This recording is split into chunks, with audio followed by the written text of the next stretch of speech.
হাজারো ব্যথা বেদনার পরে ফিরে আসনি তুমি আপন ঘরে। দিনের আলো তুমি ছড়িয়ে দিতে ছেড়ে গেলে মদিনায় মক্কা ছেড়ে হে রাসূল। তোমাকে ভুলি আমি কেমন করে, হাজারো ব্যথা বেদনার পরে ফিরে আসনি তুমি আপন ঘরে। দিনের আলো তুমি ছড়িয়ে দিতে চলে গেলে মদিনায় মক্কা ছেড়ে হে রাসূল। তোমাকে ভুলি আমি কেমন করে হে রাসূল। তোমাকে ভুলি আমি কেমন করে। এত সুন্দর আল্লাহ পৃথিবীর আর কারো কাছে নাই, আলহামদুলিল্লাহ। খ্রিস্টানরা, ইহুদিরা তারা আল্লাহকে বলে গড। হিন্দুদের তো দেবতার কোনো অভাব নাই, ওদের দেবতার সংখ্যা হচ্ছে প্রায় 33 কোটি। কত কোটি? আর আমাদের শুধু একজন। কয়জন? সব সময় যিনি আমাদের খবর নেন তেনার নাম কি? ওই আল্লাহ রাব্বুল আলামিন বলছে, গোলাম শোনো, যখনই আমি তোমাদেরকে কোনো নেয়ামত দান করব, আমার নেয়ামতের প্রশংসা যদি করো, আমি আল্লাহ আমার নেয়ামতকে বহু গুণে বাড়িয়ে দেব। আর যদি আমার নাফরমানি করো, আমি আমার নেয়ামত তো তোমাদের কাছ থেকে ছিনিয়ে নেব। এরপরে বিভিন্ন আযাব আর গজবের ভিতরে তোমাদেরকে নিপতিত করব। তাহলে আমাদের আল্লাহর শুকরিয়া আদায় করতে হবে, ঠিক কিনা? সাইয়েদনা মূসা আলাইহিস সালাতু ওয়াস সালামের যুগে একজন মহিলা ছিলেন, খুব অভাবী। তো মহিলা জানতেন যে মূসা আলাইহিস সালাতু ওয়াস সালাম আল্লাহ তাআলার সাথে সরাসরি কথা বলেন, কাল্লামাল্লাহু তাকলিমা। মূসা এবং আল্লাহর মাঝে কোনো মিডিয়া লাগতো না, সরাসরি সাইয়েদনা মূসা আল্লাহ তাআলার সাথে কথা বলতে পারতেন। তো একদিন মূসা আলাইহিস সালাতু ওয়াস সালাম তুর পর্বতে যাচ্ছেন, আল্লাহর সাথে কথা বলবেন। ওই মহিলা বলল, মূসা, আমি বড্ড অভাবী মানুষ, থাকার মতো ভালো জায়গা নেই, খাবারের মতো তেমন কিছু নেই, কি আমল করলে, কি কাজ করলে আমার অভাব দূর হয়ে যাবে, একটু বলে জিজ্ঞাসা করবা। মূসা আলাইহিস সালাম বললেন, ঠিক আছে। সামনে অগ্রসর হলেন, আরেকজন লোকের সাথে সাক্ষাৎ হলো।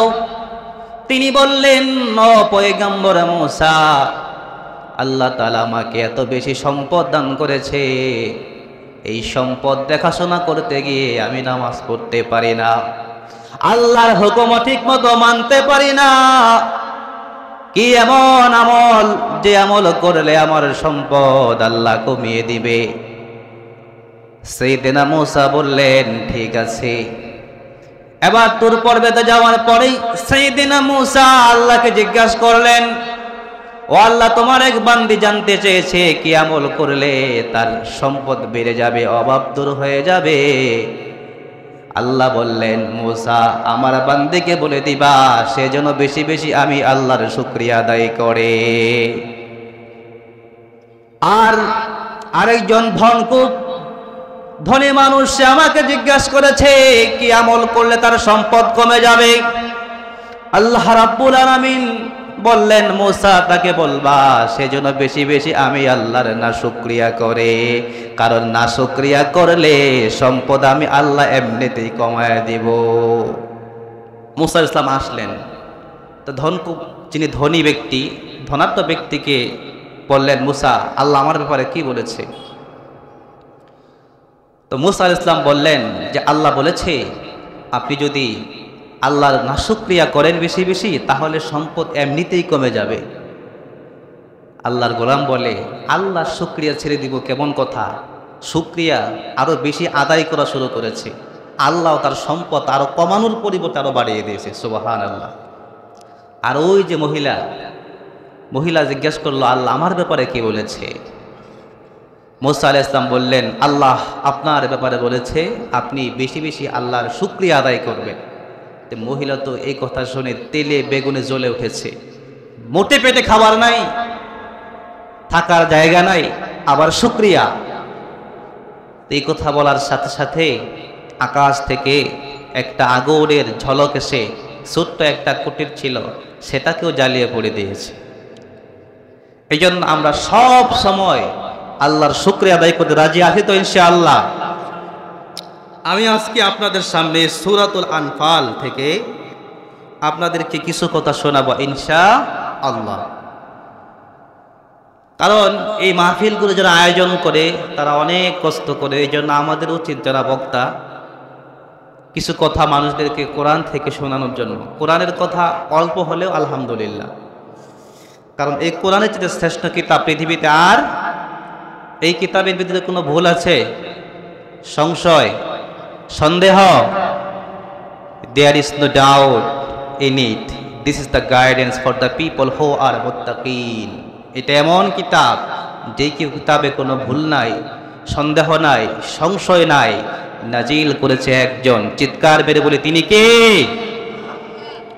ওই আল্লাহর কিতাব থেকে আমরা কথা শুনবো ইনশাআল্লাহ। সূরাতুল আনফাল এটি একটি মাদানী সূরা। কি সূরা? এই সূরাটি নাজিল হয়েছে মদিনাতে, যখন আল্লাহ রাসূল সাল্লাল্লাহু আলাইহি ওয়াসাল্লাম মক্কা থেকে গিয়ে মদিনাতে ইসলামী রাষ্ট্র প্রতিষ্ঠা করলেন। আজকে আমার ওয়াজে আমি যতটুকু সময় পাবো এই সূরা আনফালের আলোকে আপনাদেরকে কয়েকটা মেসেজ দিব। আপনারা কি আমার মেসেজগুলো শুনতে রাজি আছেন? এখন এই মেসেজটা যদি মনে করেন আপনার বিরুদ্ধে গেল, তাতে কি রাগ করবেন?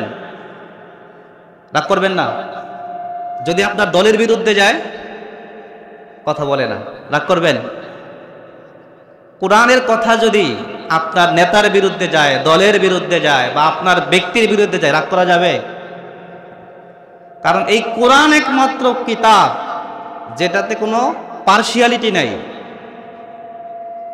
যেমন মানুষ, এই মাইকটা ঠিক করো না, যেমন মানুষ যত সংবিধান নাজিল করে, দেখবেন যেই দল যখন ক্ষমতায় আসে তখন নিজেদের সুবিধা মতো কিছু কাজ করে, পরিবর্তন করে। বাংলাদেশের যে সংবিধান, এই সংবিধানটা পরিবর্তন হয়েছে 16 বার। কতবার? কথা বলেন না, কতবার? 16 বার। যখন যেই সরকার ক্ষমতায় আসছে, যার যে দিক দিয়ে পরিবর্তন করলে সুবিধা ওই দিক দিয়ে পরিবর্তন করেছে। আর এই যে কিতাবটা যেটা নাজিল হয়েছে প্রায় 1500 বছর হয়ে গেছে, আজ থেকে 1500 বছর আগে নাজিল হয়েছে এই কিতাব। তারপরে এই কিতাবের কোনো একটা লাইন কি পরিবর্তন হয়েছে? কোন সূরা? এই সূরা আনফালের অন্যতম একটা শিক্ষা হলো ব্যক্তি জীবনে ইসলামী সমাজ ব্যবস্থা প্রতিষ্ঠা করা। বিশ্বনবী যদি মক্কার ভিতরে শুধুমাত্র দ্বীনের দাওয়াত দিতেন তাহলে কোনো সমস্যা হতো না। বিশ্বনবী যদি শুধু নামাজের কথা বলতেন তাহলে কোনো সমস্যা হতো না। নবী যদি শুধুমাত্র জিকির করতেন তাহলে বিশ্বনবীর সাথে কাফেরদের কোনো সংঘাত হতো না। কিন্তু আল্লাহ রাব্বুল আমিন বিশ্বনবীর ব্যাপারে বলেছে, হুয়াল্লাযী আরসালা রাসূলাহু বিল হুদা ওয়া দীনিল হক লিইযহিরাহু আলাদ-দীনি কুল্লিহি। ও নবী, আমি পৃথিবীতে আপনাকে শুধুমাত্র নামাজের জন্য পাঠাই নাই, শুধু মানুষকে কোরআন পড়ে শোনাবেন এটার জন্য পাঠাই নাই। পৃথিবীর ভিতরে যত ধর্ম আছে, যত মতবাদ আছে, সব মতবাদের উপরে, সকল মতের উপরে, সকল ধর্মের উপরে দ্বীন ইসলামকে প্রতিষ্ঠিত করার জন্যে আমি আল্লাহ আপনাকে দুনিয়াতে প্রেরণ করেছি। সুবহানাল্লাহ। তাহলে নবীর উম্মত হয়ে শুধুমাত্র কেউ যদি বলে যে আমি তো নামাজ পড়ি, রোজা করি, হজ করি, তা আমি তো ইসলাম আমার জন্য এতটুকুই যথেষ্ট না। আল্লাহ রাব্বুল আলামিন পবিত্র কোরআনুল কারীমের ভিতরে একাধিকবার বলেছেন, আন আকিমুদ্দিন ওয়ালা তাতাফাররাকু, তোমরা জমিনের ভিতরে আমার দ্বীনকে প্রতিষ্ঠা করো আর তোমরা বিচ্ছিন্ন হয়ো না। প্রিয় ভাইরা, এই বাংলাদেশে বহুত হুজুররা ওয়াজ করে, বহুত বক্তা আছে না নাই? কিন্তু জেলে কি সব বক্তারা যায়? কথা বলেন না। জেলে কি সব বক্তারা যায়? এই কোরআন থেকে যদি আপনি হক কথা বলেন, সঠিক কথা বলেন, তাহলে এটা অনেক মানুষের বিরুদ্ধে চলে যাবে। তখন যেই লোকটা আপনাকে সালাম দিত, ওই লোকটা তখন আপনার বিরোধিতা শুরু করে দিবে। তামাম পৃথিবীতে বিশ্ব নবীর ব্যাপারে আল্লাহ রাব্বুল আলামিন বলেছেন, ইন্নাকা আলা খুলুকিন আযীম। আযীম শব্দটা হচ্ছে আবার আল্লাহর সিফত। এই আযীম শব্দটা আল্লাহ বিশ্ব নবীর জন্য অর্থ করেছে।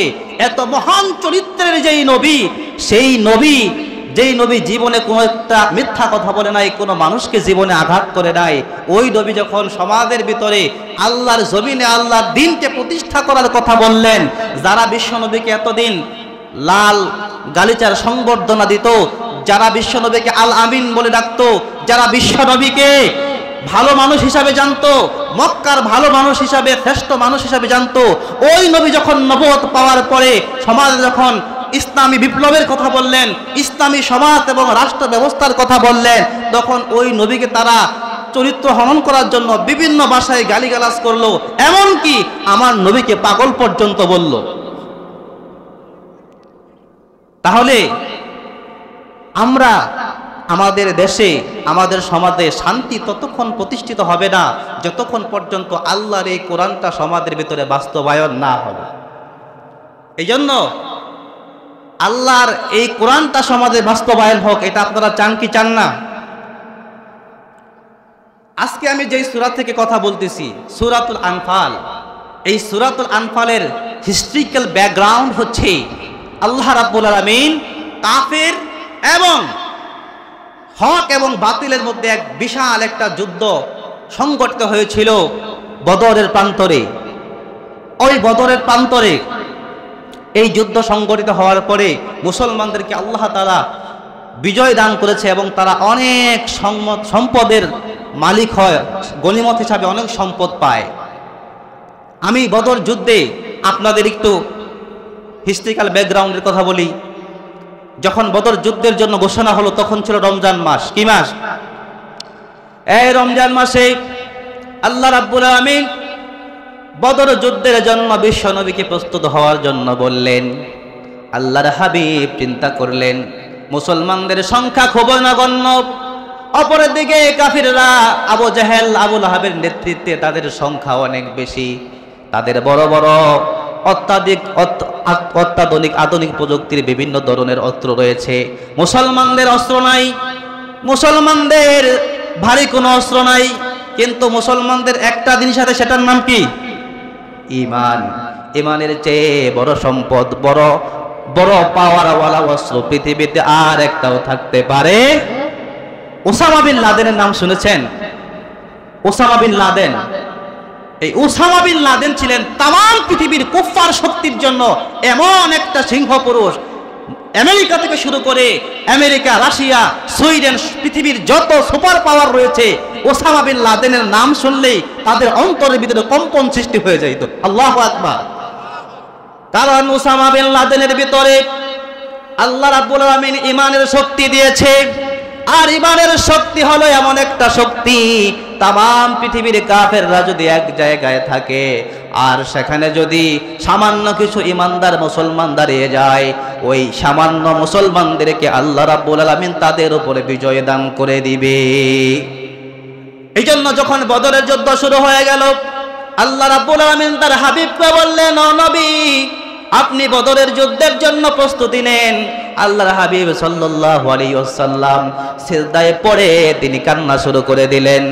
ও আল্লাহ, আজকে যদি মুসলমানরা এই বদরের প্রান্তরে যদি তারা শহীদ হয়ে যায়, যদি মুসলমানরা আজকের যুদ্ধে হেরে যায়, তাহলে এই পৃথিবীর ভিতরে আল্লাহ তোমাকে আল্লাহ আল্লাহ বলার মতো কেউ থাকবে না। তোমার এই জমিনের ভিতরে তোমার আলোকে, তোমার কোরআনকে প্রতিষ্ঠিত করার মতো কেউ থাকবে না। ও আল্লাহ, তুমি আমার দোয়াটা কবুল করে নাও। বিশ্বনবী ছিলেন মুস্তাবাতুদ দাওয়া। বিশ্বনবী আল্লাহর কাছে যা কিছু দোয়া করতেন, আমার আল্লাহ তার সব দোয়া আল্লাহ কবুল করে নিতেন। তো বিশ্বনবী দোয়া করছেন আল্লাহ তাআলার কাছে যে আল্লাহ আপনি আমাদেরকে বিজয় দান করেন। তো আবু বকর রাদিয়াল্লাহু তাআলা আনহু বিশ্বনবী সিজদারত অবস্থায় আবু বকর রাদিয়াল্লাহু তাআলা আনহুকে বিশ্বনবীর বাহু ধরে টানতেছে, ইয়া রাসূলুল্লাহ আপনি উঠেন, আপনার দোয়া আল্লাহর দরবারে কবুল হয়ে গেছে। সুবহানাল্লাহ বলবেন না? দোয়া করে কে? দোয়া করে আমার নবী।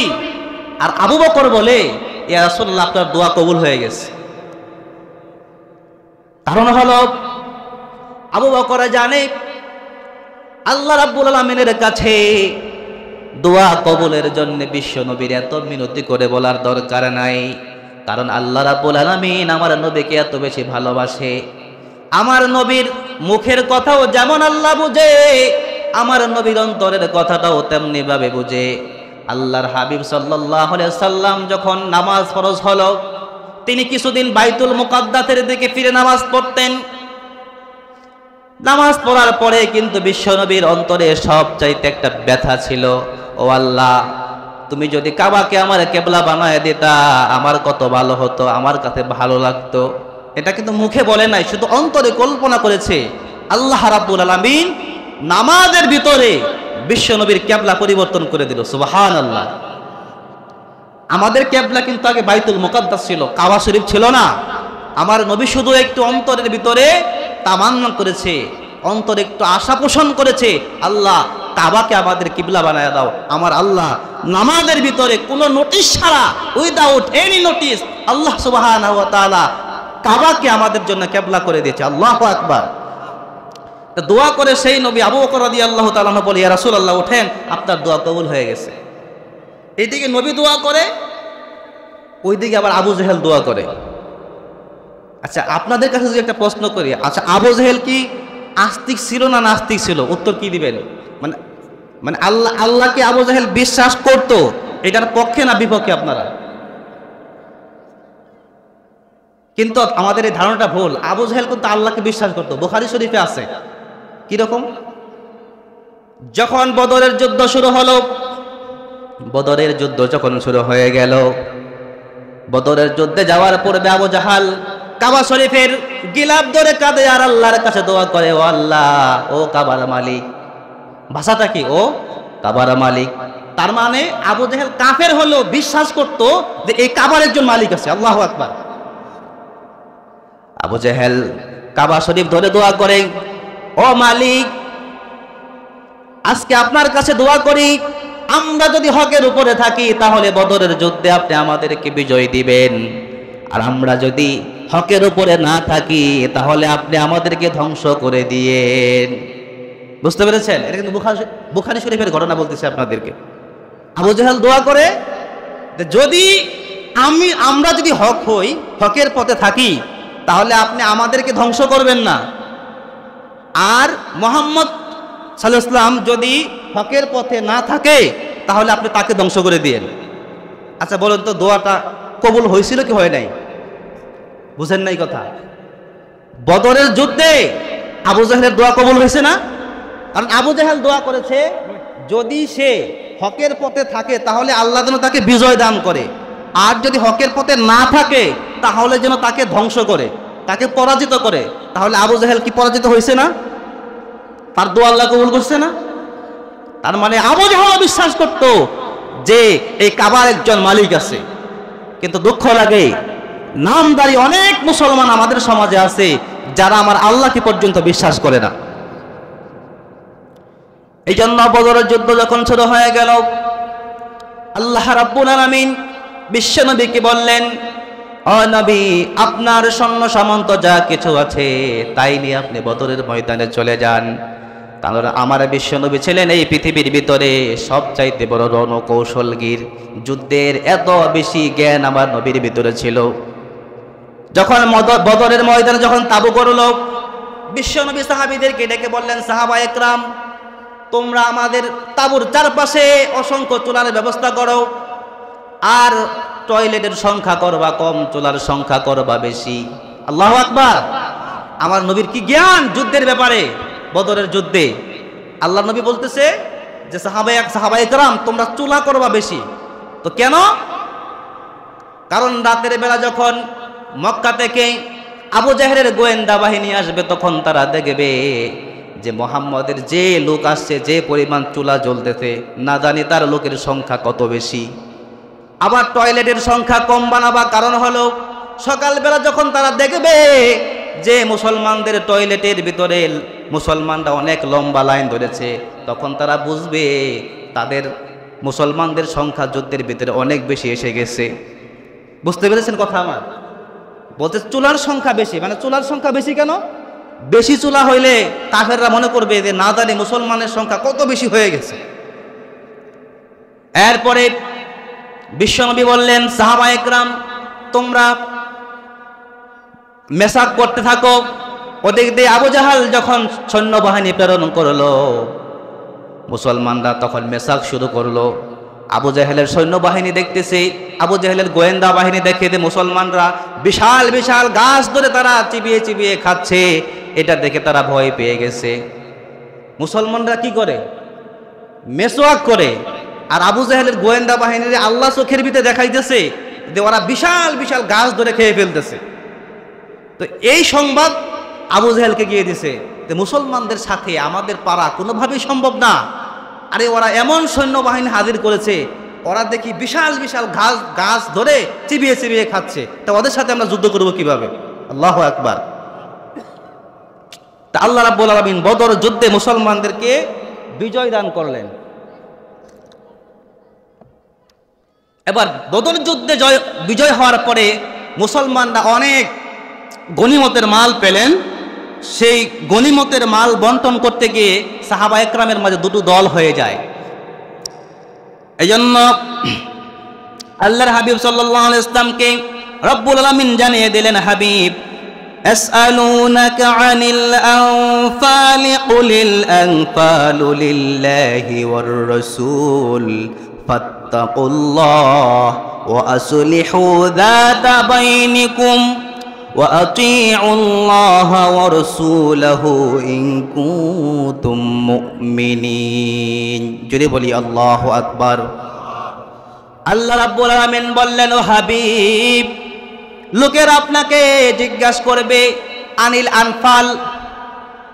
আনফাল নফল থেকে, নফল হলো এক বচন, বহু বচনে হলো আনফাল। আনফাল মানে হইল অতিরিক্ত। মুসলমানরা বদরের যুদ্ধে অতিরিক্ত যা কিছু মাল পেয়েছে সেটাকে এই আয়াতের ভিতরে আনফাল বলা হয়েছে। তো এই যুদ্ধের মালগুলো বিভিন্নভাবে বন্টন হতো কয়েকটা ভাগে। একটা ভাগ ছিল ওই সম্পদের মধ্য থেকে যেটা কেবলমাত্র আল্লাহ এবং তার রাসূলের জন্য নির্ধারিত ছিল। ওটাকে কোরআনের ভাষায় বলা হয় আনফাল। জুড়ে বলেন কি? এই জন্য আল্লাহ রাব্বুল আলামিন বললেন, নবী, লোকেরা জানতে চাইবে আনফাল কি, অতিরিক্ত মাল কি, আপনি লোকদেরকে বলে দেন আনফাল হলো যুদ্ধের ভিতরে যে গনিমতের মালগুলো আপনারা পেয়েছেন, ঘোড়া পেয়েছেন, উট পেয়েছেন, সম্পদ যা কিছু পেয়েছেন, এই সম্পদের একটা নির্ধারিত অংশ যেটা এবং আল্লাহ এবং তার রাসূলের জন্য খাস করে দেয়া হয়েছে, সেটার নাম হলো আনফাল।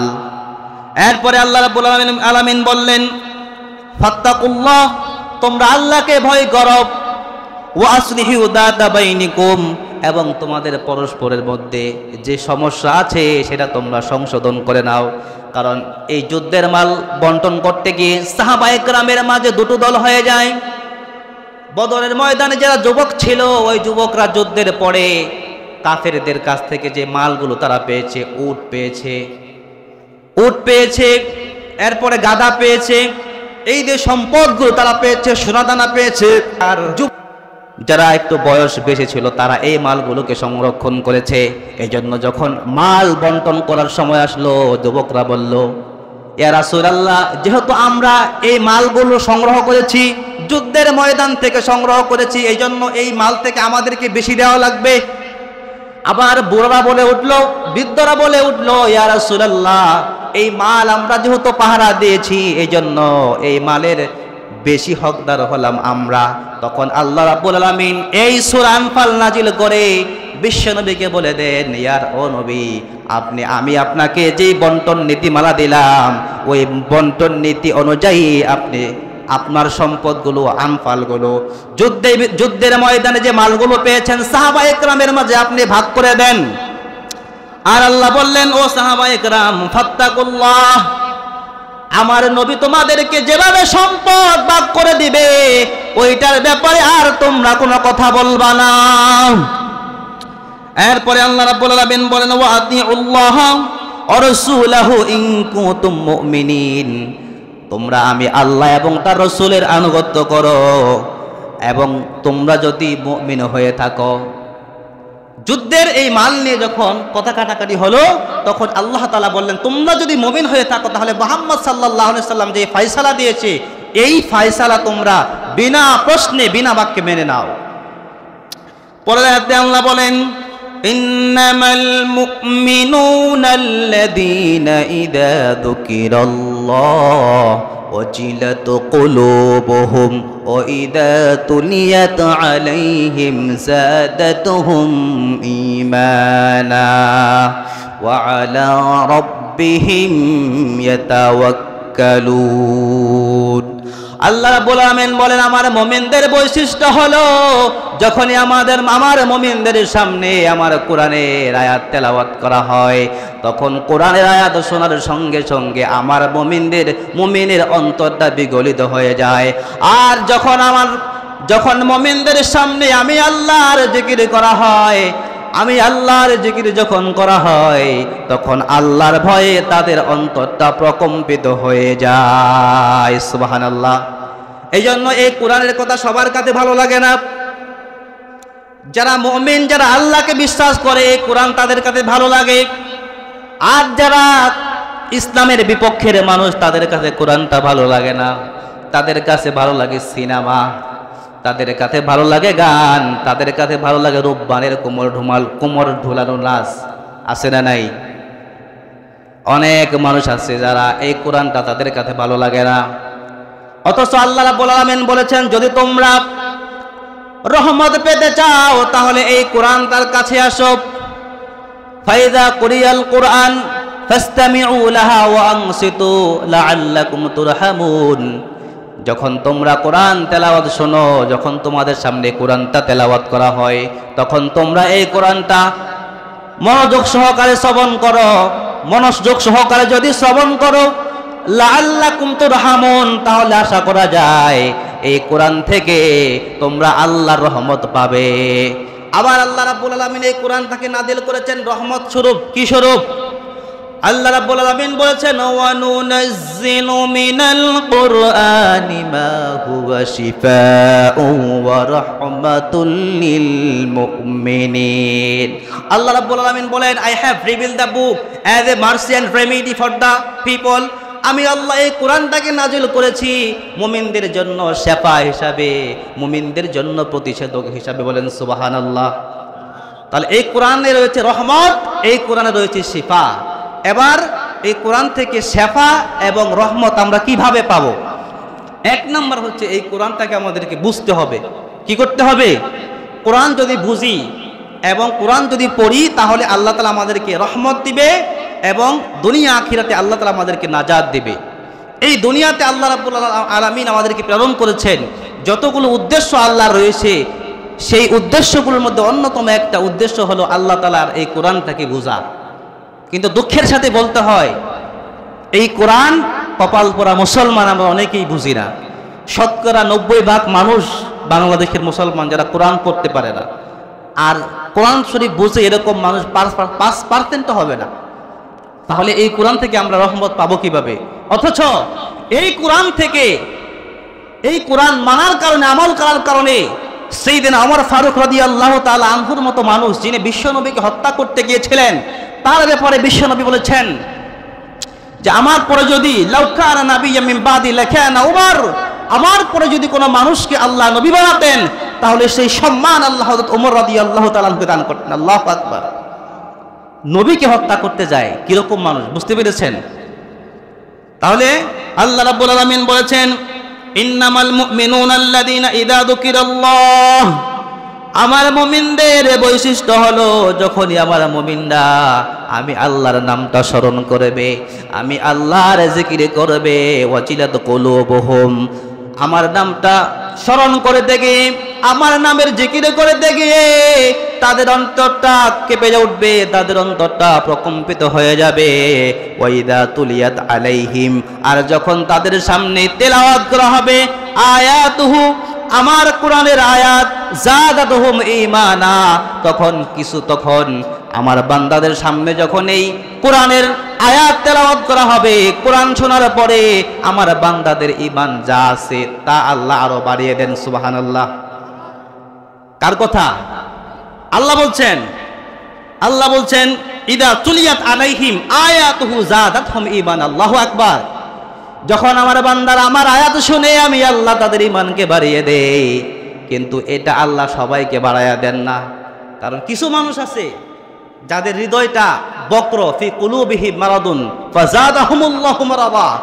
কিছু লোক আছে যাদের অন্তরটা অসুস্থ, তারা এই কোরআনের হক কথা শুনলে তাদের ঈমান বাড়ে না, বরং তাদের ঈমান আরো কমে যায়। ঠিক কি না? তাদের ঈমান কমে বুঝবেন কিভাবে? তাদের ঈমান কমে, তারা ওদের মাহফিলে এসে বক্তব্য দিতে যায় বা আসে, তারা ওয়াজ শুনতে আসে না, ওয়াজ করতে আসে। তো উলামা একরাম যখন এই কোরআন থেকে হক কথা বলে, কোরআনের আয়াতগুলো সঠিকভাবে উপস্থাপন করে, তখন তাদের শরীরের ভিতরে অ্যালার্জি শুরু হয়। এই জন্য বিগত 16 বছর আপনারা দেখেছেন বাংলাদেশে অনেক আলেমরা জেল কেটেছে। হাসতে কে না? অনেক আলেমদের মাহফিল বন্ধ করে দেওয়া হয়েছে। আচ্ছা বলেন তো, এই কিতাবটা, এটা কি কোনো দলের কিতাব, কোনো গোষ্ঠীর কিতাব? আল্লাহ বলেছেন ইন হুয়া ইল্লা যিকরুল লিল আলামিন, I have revealed the book to entire world, গোটা বিশ্বের জন্য আমি এই কিতাবটাকে নাজিল করেছি। আল্লাহু আকবার। তাহলে এই কিতাব থেকে কথা বলতে যারা না দেয় তারা কি মুমিন? তারা কি মুমিন? এই জন্য আল্লাহ রাব্বুল আলামিন বলছেন মুমিন কারা শুনে নাও। মুমিনদের বৈশিষ্ট্য হলো মুমিনরা যখন আমার কিতাব শুনবে, কিতাবটা শোনার পরে তাদের কাছে ভালো লাগবে, আর যখন ভালো লাগবে আমি আল্লাহ তাদের ঈমানকে বাড়িয়ে দিব। এই জন্য আল্লাহ রাব্বুল আলামিন বললেন ইন্নামাল মুমিনুনা আল্লাযীনা ইযা যুকিরাল্লাহ ওয়াজিলাত কুলুবুহুম ওয়া ইযা তুলিয়াত আলাইহিম আয়াতুহু যাদাতুহুম ঈমানাও ওয়া আলা রাব্বিহিম ইয়াতাওয়াক্কালুন। আল্লাহু আকবার। এক নাম্বার হলো আল্লাহর জিকির করার সময় অন্তরটা কেঁপে ওঠে, মুমিনদের এক নাম্বার বৈশিষ্ট্য। আরেকটা বৈশিষ্ট্য হলো মুমিনরা যখন আল্লাহর কিতাব শুনে, আল্লাহর কোরআন থেকে কথা শুনে, তখন ওই আয়াত শোনার পরে তাদের ঈমান আল্লাহ বাড়িয়ে দেন। এবার আমাদের ভিতরে যে ঈমান আছে না নাই বুঝবো কিভাবে? সব জিনিস মাপার একটা মিটার আছে না নাই? জ্বর যখন হয় আপনাদের, জ্বর মাপার একটা স্কেল আছে না নাই? হয়তো মুখের ভিতরে দেয় অথবা ভূগোলের নিচে দিয়ে মাপে। এটাকে কি বলা হয়? থার্মোমিটার। ভূমিকম্প মাপার জন্য একটা স্কেল আছে, এটাকে বলা হয় রিস্টার স্কেল। এরপরে সূর্যের তাপ পরিমাপ করার জন্য একটা যন্ত্র ব্যবহার করা হয়, সেটার একটা নাম আছে। এরপরে বৃষ্টিপাত পরিমাপ করার জন্য একটা যন্ত্র আছে, এটার নাম হচ্ছে বারিমিটার। আমার রাসূল ঈমান পরিমাপ করার জন্য একটা যন্ত্র দিয়েছে। আপনারা কি সেটার নাম শুনতে চান? রাসূলুল্লাহ বলেছেন তোমাদের ভিতরে ঈমান আছে না নাই বুঝবা কিভাবে? সাহাবায়ে কেরাম প্রশ্ন করলেন, ইয়া রাসূলুল্লাহ, ইয়া হাবিবাল্লাহ, আমরা তো নিজেরা সবাই দাবি করি আমরা তো মুমিন, কিন্তু আমাদের ভিতরে ঈমান আছে না নাই বুঝবো কেমন করে? আপনি আমাদেরকে বলে দেন। এবার রাসূল সহিহ বুখারীর বর্ণনা ইমান পরিমাপ করার একটা যন্ত্রের নাম বলতেছে। বিশ্বনবী বললেন, ইদা সাররাতকা হাসানাতুকা ওয়া সাআতকা সাইয়্যাতুকা ফা আনতা মুমিন। যখন তুমি দেখবে ভালো কাজ দেখার পরে, ভালো কাজ করার পরে তোমার অন্তরের ভিতরে আনন্দ লাগে, ভালো লাগে, আর খারাপ কাজ করার পরে যখন দেখবে তোমার খারাপ লাগে, দিলের ভিতরে অনুশোচনা হয়, তখন বুঝবে তুমি হইলা মুমিন। আল্লাহু আকবার। এবার নিজেদের সাথে আমরা এটা মিলাবো যে আল্লাহ তাআলার এই কথাটা আমাদের সাথে মিল আছে কিনা। আসলে ভালো কাজ করার পরে আমাদের অন্তরের ভিতরে ভালো লাগে কিনা। এই যে তাফসীর মাহফিলে এসেছেন, ভালো লাগতেছে না খারাপ লাগতেছে? যদি ভালো লাগে বুঝবেন মুমিন, আর যদি খারাপ লাগে তাহলে বুঝবেন আপনার ভিতরে ঈমান নাই। এখন আপনার দাড়ি যত বড় হোক, টুপি যতই লম্বা হোক, যত সুন্দর হোক, যদি কোরআনের মাহফিলে আসার পরে আপনার ভালো লাগে আপনি মুমিন, যদি খারাপ লাগে তাহলে বুঝবেন আপনি মুমিন না। নামাজ পড়তে পারেন নাই, অন্তরের ভিতরে জ্বালা। রমজানুল মোবারকে রোজা রাখতে পারেন নাই, অন্তরের ভিতরে বড় কষ্ট লাগে, আহারে রমজানের মাসে আমি রোজা করতে পারলাম না। আপনি জিকির করতে পারলেন না, অন্তরের ভিতরে জ্বালা। জামাতের সাথে নামাজ পড়তে পারলেন না, আপনার অন্তরের ভিতরে যদি কষ্ট লাগে, খারাপ লাগে, তখন বুঝবেন আপনি মুমিন। কিন্তু আমাদের সমাজে এরকম অনেক মানুষ রয়েছে যারা অসংখ্য নামাজ ছেড়ে দেয়, কোরআন পড়ে না, হাদিস পড়ে না, কিন্তু অন্তরের ভিতরে কোনো অনুশোচনাও নাই। তাহলে আপনি যত সুন্দর দাড়ি রাখেন, টুপি মাথায় দিয়ে হাঁটেন, আপনি মুমিন না। আল্লাহ রাসূল বলেছে ইমানের অন্যতম, ইমান বুঝবা কিভাবে, এটা বোঝার আলামত হচ্ছে ভালো কাজ করার পরে তোমার ভিতরে ভালো লাগতে হবে, আনন্দ লাগতে হবে। আমি যখন ফজরের নামাজ পড়ব, ফজরের নামাজ পড়ার পরে অন্তরের ভিতরে যদি ভালো লাগে, আলহামদুলিল্লাহ আজকে আমি কোরআন ফজরের নামাজটা জামাতে পড়তে পেরেছি, আজকে আমি কোরআন তেলাওয়াত করতে পেরেছি, তাফসীর মাহফিলে বসতে পেরেছি, যদি আপনার ভালো লাগে তখন বুঝবেন আপনি মুমিন। আর যদি আপনার খারাপ না, ভালো না লাগে তাহলে বুঝবেন আপনি মুমিন না। কষ্ট লাগে বলতে আমাদের সমাজে এরকম অনেক মুরব্বী আছে, যখন মসজিদের ভিতরে মুয়াজ্জিন আজান দেয়, আজান শোনার পরেও বাজারের চাষতলের ভিতরে বসে বসে সিনেমা দেখে, এরকম মুরব্বী আমার সামনে একজনও নাই। আছে? মুয়াজ্জিন যখন আজান দেয়, আল্লাহু আকবার, আল্লাহু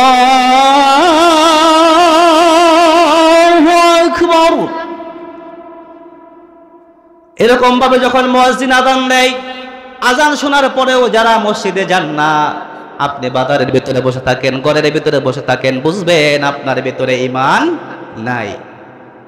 কারণ আপনি নামাজ হলো এই কোরআনুল কারীমের ভিতরে সূরা আনফালের ভিতরে পরবর্তীতে আল্লাহ রাব্বুল আলামিন বলতেছে, শোনো, দুইটা গুণ আল্লাহ রাব্বুল আলামিন বলেছেন। মুমিনদের এক নাম্বার গুণ হলো আল্লাহর নাম স্মরণ করার সময় দিলের ভিতরে ভয় লাগবে, কেঁপে উঠবে, আর কোরআন যখন শুনবে তখন তাদের ঈমান বেড়ে যাবে। আর তিন নাম্বার হলো আল্লাহ রাব্বুল আলামিন বলেন, আল্লাযীনা ইউকিমুনাস সালাতা ওয়া মিম্মা রাযাকনাহুম ইউনফিকুন। জোরে বলি আল্লাহু আকবার। আল্লাহ রাব্বুল আলামিন বলেন মুমিনদের তিন নাম্বার বৈশিষ্ট্য হলো আল্লাযীনা ইউকিমুনাস সালাত, তারা সমাজের ভিতরে নামাজকে তারা প্রতিষ্ঠা করে। এবার নামাজ প্রতিষ্ঠার অর্থ হলো দুইটা, জোরে বলেন কয়টা? নামাজের এক নাম্বার অর্থ হলো আল্লাহ রাব্বুল আলামিন আমাদের উপরে নামাজকে ফরজ করেছেন। আল্লাহ রাব্বুল আলামিন যেই নামাজের ভিতরে এবং বাহিরে 13টা ফরজের কথা বলেছেন, এই 13টা ফরজ মেনটেন করে যারা নামাজ পড়বে, এটা হলো নামাজ প্রতিষ্ঠা। আবার নামাজের আরেকটা অর্থ হলো নামাজ শুধু ব্যক্তিগতভাবে পড়লে হবে না, নামাজকে নিজের সমাজে, নিজের পরিবারে, নিজের সমাজে, নিজের রাষ্ট্রে নামাজকে প্রতিষ্ঠিত করা লাগবে। এটা হলো নামাজ কায়েমের 2 নাম্বার অর্থ।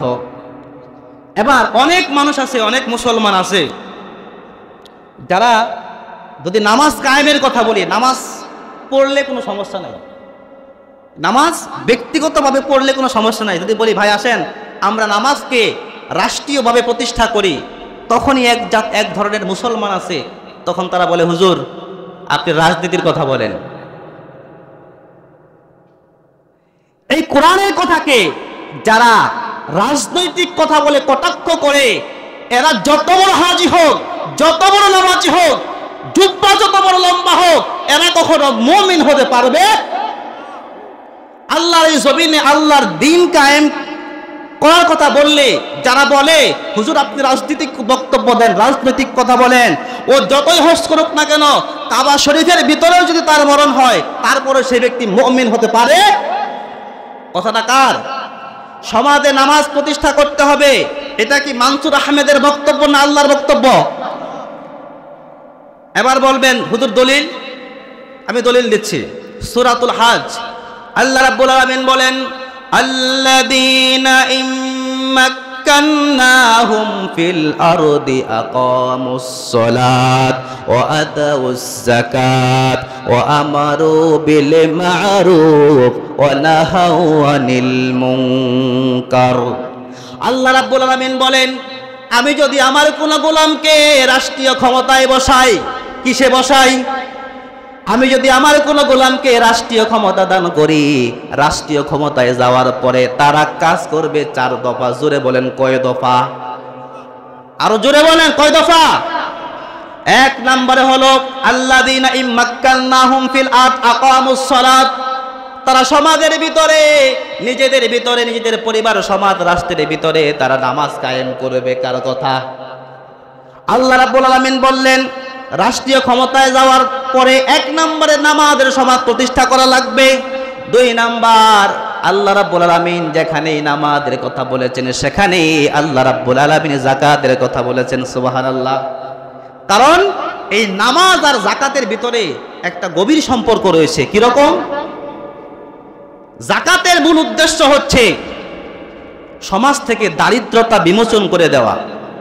এখন আপনি নামাজে দাঁড়ালেন, নামাজে দাঁড়ানোর পরে যখন দেখলেন আপনার বাচ্চাটা স্কুলে যাচ্ছে, মাদ্রাসায় পড়ছে, বেতন দিতে পারছেন না, আপনি বিকেল বেলা কি খাবেন, রাতের বেলা কি খাবেন, আপনার ঘরের ভিতরে ওই রকম কোনো খাবার নাই, তখন আপনি নামাজের ভিতরে যখন দাঁড়াবেন তখন আপনার মনে হবে হারে আগামী মাসে বাড়ি ভাড়া দিব কিভাবে, বাচ্চাটা মাদ্রাসায় পড়ে বেতন দিব কিভাবে, এরকম অনেক চিন্তা আপনার মাথার ভিতরে আসবে। এই জন্য যাকাতের উদ্দেশ্য হলো সমাজ থেকে দারিদ্রতাকে চিরতরে বিমোচন করে দেওয়া। এই জন্য আল্লাহ রাব্বুল আলামিন বলেন এই কাজটা করতে হবে সরকারকে। আল্লাহ এই কাজটা দিয়েছে সরকারকে। কাকে? সরকারকে। তাহলে সমাজের রাষ্ট্রীয় ক্ষমতায় যাওয়ার পরে 1 নম্বরে নামাজ প্রতিষ্ঠা করতে হবে, 2 নম্বরে যাকাত প্রতিষ্ঠা করতে হবে। এখন আল্লাহর এই কোরআনের আয়াত, মনে করেন আওয়ামী লীগ ক্ষমতায় থেকে যদি আল্লাহর এই কোরআনের আয়াত বাস্তবায়ন করে, তাদেরকে স্যালিউট দিতে আমাদের কোনো সমস্যা আছে? বুঝেন নাই? আওয়ামী লীগ ক্ষমতায় যে যদি কোরআনের এই আয়াত, নামাজ প্রতিষ্ঠা করে, যাকাত দেয়, তাহলে তাদেরকে মানতে আমাদের কোনো সমস্যা আছে? যদি বিএনপি করে তাদেরকে মানতে আমাদের সমস্যা আছে? যদি জামাত ইসলাম করে সমস্যা আছে? সবাই বলেন না। প্রিয় সুধী, মনে রাখবেন বাংলাদেশে প্রত্যেকটা সমাজে যতদিন পর্যন্ত ইসলামী সমাজ ব্যবস্থা প্রতিষ্ঠিত না হবে, আপনারা যতই লাফান আপনাদের ভাগ্যের কোনো পরিবর্তন হবে না। কারণ কি জানেন? বাংলাদেশে 3 জন মন্ত্রী ছিল, 2 জন মন্ত্রী ছিল। একজন ছিল সমাজ কল্যাণ মন্ত্রী, আরেকজন ছিল কৃষি মন্ত্রী মাওলানা মতিউর রহমান নিজামী, জামাত ইসলামের আমির ছিল। আরেকজন ব্যক্তি ছিল আলী হাসান মুজাহিদ, সমাজ কল্যাণ মন্ত্রী ছিলেন। তারা যখন ক্ষমতা ছিলেন, মানে সমাজের ভিতরে ভালো মানুষরা নেতৃত্বে গেলে আপনাদেরকেই লাভ, এজন্য আমি সেটা বললাম। যখন কেয়ারটেকার গভর্নমেন্ট আসলো, আসার পরে যত দলের বড় বড় নেতা আছে, খালেদা জিয়া, শেখ হাসিনা থেকে শুরু করে সব নেতা নেত্রীদেরকে জেলের ভিতরে ঢোকাইছিল কি ঢোকায় নাই? দুর্নীতির মামলায় ঢোকাইছিল না? তো তারা এই 2 জন মন্ত্রীর ব্যাপারে অনেক তারা একদম মাইক্রোসফট যন্ত্র দিয়ে গবেষণা করলো যে এদের কোনো দুর্নীতি ধরা যায় কিনা। আল্লাহু আকবার। তারা মন্ত্রণালয় চালিয়েছে, তাদের বিরুদ্ধে 1 টাকার দুর্নীতি বের করতে পারে নাই। আল্লাহু আকবার। আজকে আমার বয়স যাই হয়েছে, আমি তো এই এলাকার সন্তান। আমাদের দেশে এমপি মন্ত্রী হয়েছে কি হয় নাই? কথা বলেন না, হয়েছে কি হয় নাই? এই যে রাস্তাঘাট, এই যে অবস্থা, এটা আরো 20 বছর আগে যেরকম দেখেছি এখন এইরকম। এটার কারণ কি? আমরা নেতৃত্ব স্থানে, আল্লাহ তাআলা যে বলেছেন সমাজের ভিতরে দ্বীন প্রতিষ্ঠা করতে হবে, তো দ্বীন প্রতিষ্ঠা করতে হলে যাদের ভিতরে কোরআন আছে, হাদিস আছে, এরকম যোগ্য লোককে নেতৃত্ব নিতে হবে। এর আগে আরেকটা কথা বলি আপনাদেরকে। ধরেন আপনারা এখানে যারা আছেন সবাই মিলে আমরা কক্সবাজার যাবো। কোথায় যাব? ধরেন একটা গাড়ি, মনে করেন হানিফ গাড়ি, বাংলাদেশের সবচেয়ে ব্র্যান্ডের গাড়ি। হানিফ গাড়িতে 40টা সিট আছে। তো এই 40টা সিট নিয়ে হানিফ গাড়ি ময়মনসিংহ থেকে কক্সবাজার যাবে। তো মনে করেন ময়মনসিংহের যত বড় বড় আলেম ওলামা, মুহাদ্দিস, মুফতি, ইমাম, খতিব সবাই হলো গাড়ির প্যাসেঞ্জার। বুঝতেছেন কথা? আর ড্রাইভার হিসাবে যাকে বসানো হয়েছে সে হচ্ছে মাতাল, মানে তার মাথা ঠিক নাই, মদ খায়, গাঁজা খায়। এবার বলেন তো, এই যে যাত্রীরা সব মুহাদ্দিস, মুফাসসির, খতিব, ইমাম, আর ড্রাইভার হয়েছে মাতাল। এখন এই মাতাল ড্রাইভার দিয়ে ময়মনসিংহ থেকে বাস কি কক্সবাজার যাবে, না রাস্তার ভিতরে অ্যাক্সিডেন্ট করে সবাই নিয়ে মারা যাবে? তাহলে একটা গাড়ির ড্রাইভার নির্বাচন করতে গেলে আপনারা এত কিছু দেখেন। যদি মনে করেন আপনারা যে মসজিদে নামাজ পড়েন, এই মসজিদের ইমাম সাহেব ভালো মানুষ না, মদ খায়, গাঁজা খায়, আপনারা তার পিছনে নামাজ পড়বেন? তাহলে আপনি মসজিদের ইমাম বানাতে গিয়ে এত কিছু লক্ষ্য করেন, গাড়ির ড্রাইভার বানাতে গিয়ে এত কিছু লক্ষ্য করেন, সমাজের ইমাম যাকে বানাচ্ছেন সে ব্যক্তি কেমন সেটা আপনারা লক্ষ্য করেন না কেন? সমাজের ইমাম, এমপি সে তো সমাজের ইমাম, উপজেলা চেয়ারম্যান সে তো সমাজের ইমাম, ইউনিয়নের চেয়ারম্যান সে তো সমাজের ইমাম। তার ভিতরে যদি কোরআন না থাকে, তার ভিতরে যদি হাদিস না থাকে, তাহলে এই ইমাম তো আপনাদেরকে নিয়ে জাহান্নামে যাবে।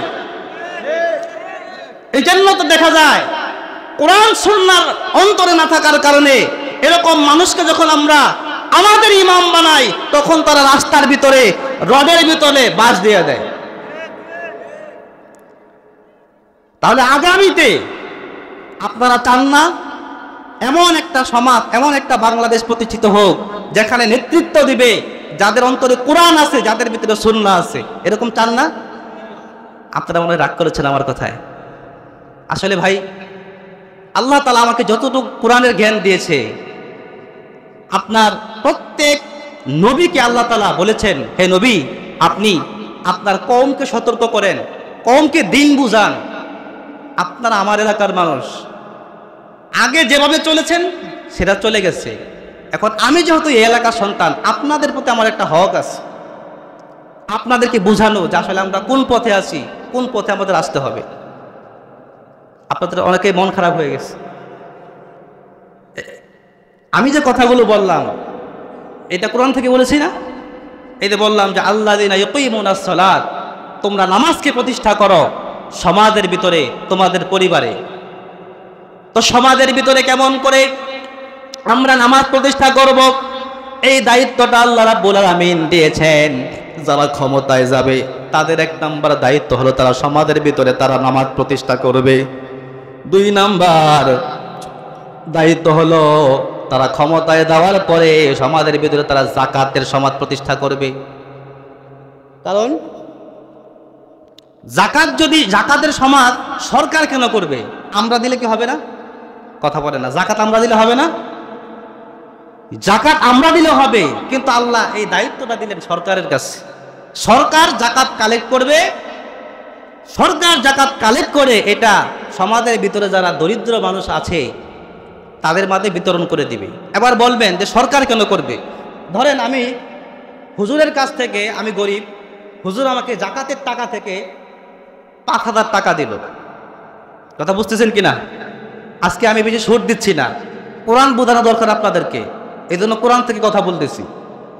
হুজুরের কাছ থেকে আমি 5,000 টাকা নিলাম জাকাতের টাকা। এখন আমি যখন হুজুরের কাছ থেকে 5,000 টাকা জাকাতের টাকা নিব, তো সারাটা জীবন হুজুরকে দেখলে আমার মাথাটা তার কাছে নত হয়ে থাকবে, কারণ হুজুর আমাকে 5,000 টাকা দিয়ে সহযোগিতা করেছিল। আমার আল্লাহর হিকমত হচ্ছে, আমার বান্দা মাথা নত করবে তো রিজিকের সামনে নয়, রাজ্জাকের সামনে। আল্লাহু আকবার। যদি এই টাকাটা সরকার দেয়, ধনীদের কাছ থেকে টাকাটা নিয়ে সমাজের ভিতরে যদি এই গরিব মানুষের ভিতরে টাকাটা বন্টন করে দেয়, তাহলে ওই লোকের মাথা আর নত হবে না। আপনারা যার কাছ থেকে একটু সুবিধা নেন, তার পরবর্তীতে দেখলে একটু লজ্জা লাগে না নিজের কাছে? কিন্তু সরকার যদি দেয় তখন আর লাগবে না। আল্লামা সাইদি রাহিমাহুল্লাহ, আল্লাহ তার কবরটাকে জান্নাতের টুকরা করে দেখে পড়ি আমিন। আল্লামা সাইদি রহমাতুল্লাহ আলাইহি বলতেন বক্তব্যে, আমরা মাঝে মধ্যে পার্লামেন্টে গিয়ে চোখের পানি ফেলতাম, কাঁদতাম, কারণ 151 জন ব্যক্তি যদি ইসলামের পক্ষে চলে আসে তাহলেই তো ইসলাম প্রতিষ্ঠিত হয়ে যায়। কিন্তু 151 জন ব্যক্তি সংসদে পাওয়া যায় না, 350 আসন। এই 350 আসনের মধ্যে 151 জন মুসলমানের সন্তান পাওয়া যায় না, যারা পার্লামেন্টে গিয়ে বলবে আমরা কোনো সংবিধান মানি না, আমরা সংবিধান হিসাবে চাই মহাগ্রন্থ আল কোরআন। কারণ এই কোরআনের সমাজ যখন প্রতিষ্ঠিত হয়ে যাবে, তখন সমাজের ভিতরে আর দুর্নীতি থাকবে না, আপনাদের যে হক সেটা অটোমেটিকভাবে আপনাদের কাছে চলে আসবে। এই জন্য আমাদের উচিত হচ্ছে যে ভালো মানুষদেরকে আমরা আমাদেরকে নেতা বানাবো। রাজি আছি তো ইনশাআল্লাহ?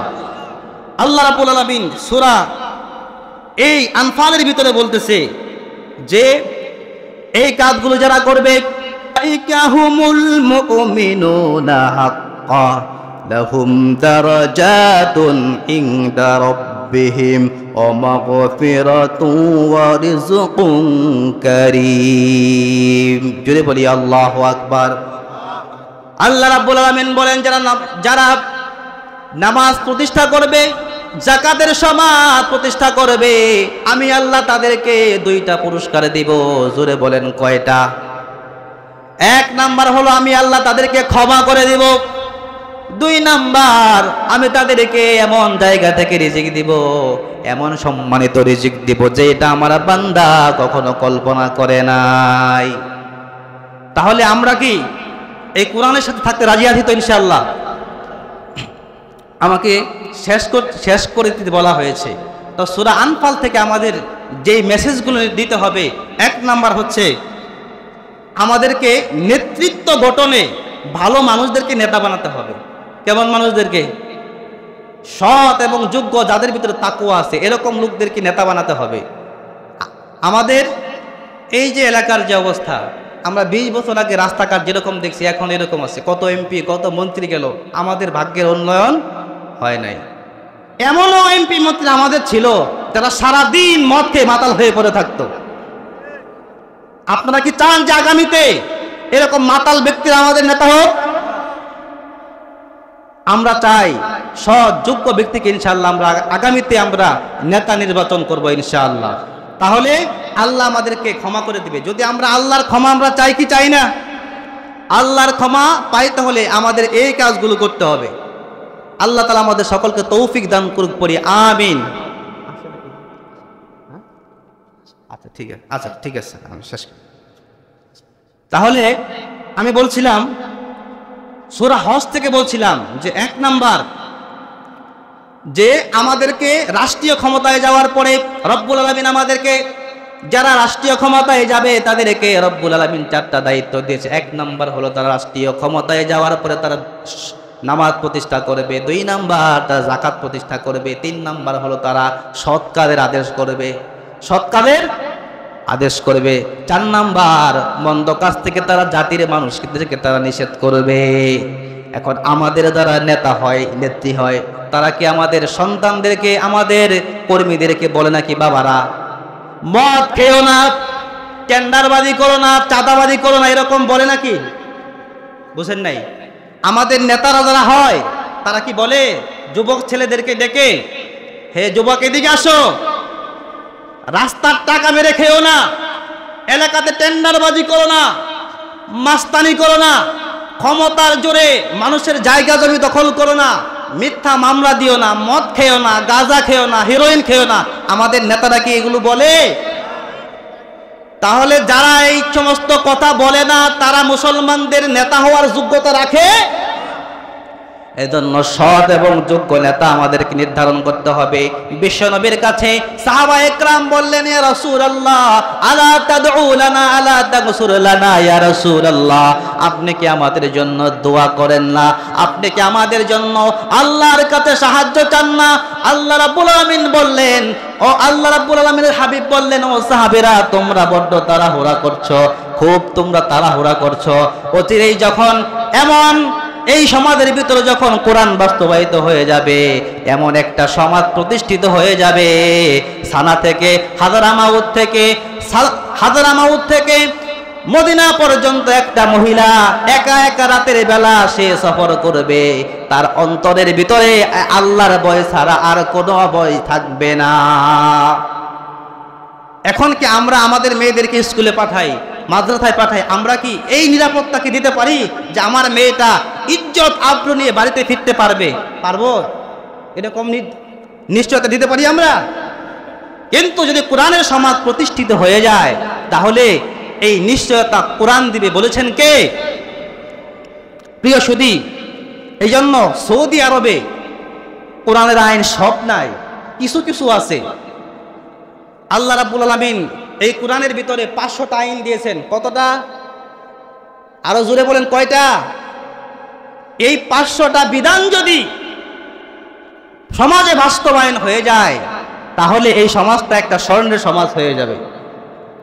প্রিয় সুধী, যেমন এই কোরআন বলেছে যারা যারা চুরি করবে চোরদেরকে ধরে ধরে চোরের হাত কেটে দাও। এখন এই আইনটা যদি বাস্তবায়ন থাকতো তাহলে আমার দেশের বাংলাদেশ ব্যাংক কি দেউলিয়া হইতো? কথা বলেন না, দেউলিয়া হইতো? চালের দাম বাড়তো? নিত্য পণ্যের দাম কি বাড়তো? মনে রাগ করতেছেন আমার কথায়? আল্লাহ তাআলা বলেছেন সৎ ব্যক্তি না দেওয়ার কারণে কি হয়, কোরআনের আইন বাস্তবায়ন না হওয়ার কারণে কি হয়। দেখেন, আপনি ধান লাগাইছেন, যদি কোনো মানুষ আপনার জমি থেকে ধান কেটে নেয়, আপনার গাছ থেকে ফল কেটে নেয়, আপনারা তারে মারেন, তারে মামলা করেন সামান্য চুরির জন্য। কিন্তু